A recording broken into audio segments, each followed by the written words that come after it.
அஸ்ஸலாமு அலைக்கும். இந்த வீடியோ சண்டே அன்னைக்கு எடுத்தது. ஜிஷான் பர்த்டே முடிஞ்சு மறுநாள் எடுத்த வீடியோ.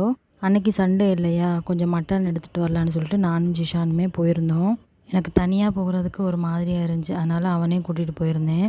அவனுக்குமே பள்ளிக்கு ஓதுறதுக்கு போகணும். ஞாயிற்றுக்கிழமை அன்னைக்கு 7 மணிலேருந்து 10 மணி வரையும் இருக்கும். சரி, முதல்ல மார்க்கெட்டு போயிட்டு அப்புறம் நான் வர்ற வழியில் உன்னை விட்டுட்டு வந்துடுறேன்னு சொல்லிட்டு கூடவே கூட்டிகிட்டு வந்திருந்தேன்.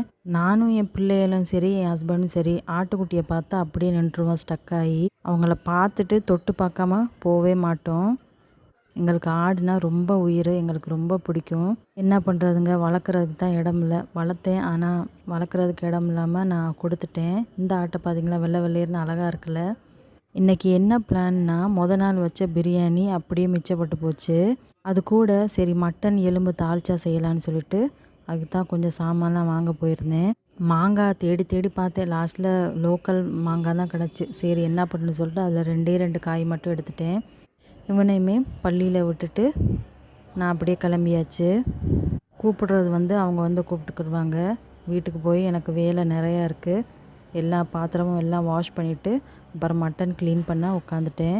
ரொம்பவே பெருசு பெருசாக இருந்துச்சு. சரி, இதை அப்படியே போட்டால் சரி வரான்னு சொல்லிட்டு சின்ன சின்ன பீஸாக கொஞ்சம் கட் பண்ணி போட்டேன். நான் மட்டன் தால்ச்சா நான் எப்போவுமே நான் செஞ்சதில்லை, ஃபர்ஸ்ட் டைமாக நான் செய்கிறேன். அம்மா சொன்னாங்க நானே செஞ்சு தரேன்னு சொல்லிட்டு, இல்லை வேணாம் நானே செஞ்சுக்கிறேன்னு சொன்னேன்.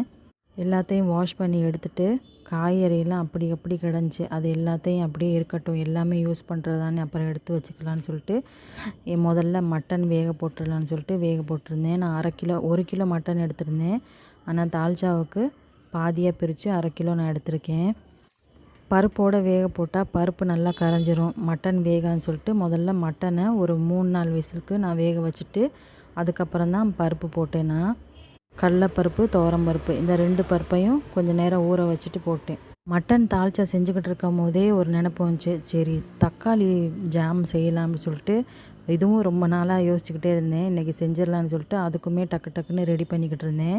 இந்த மட்டன் தால்ச்சாவும் தக்காளி ஜாமும் இன்னொரு ஷார்ட்ஸில் நான் போடுறேன்.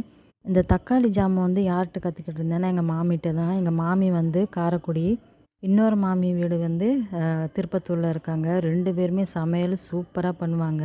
இன்றைக்கி லஞ்ச் நாள் செஞ்ச பிரியாணி, மட்டன் எலும்பு தால்ச்சா, தக்காளி ஜாம், ஆனியன் ராய்த்தா. இன்னொரு நாளைக்கு வேறொரு வீடியோவில் பார்க்கலாம். அஸ்ஸலாமு அலைக்கும்.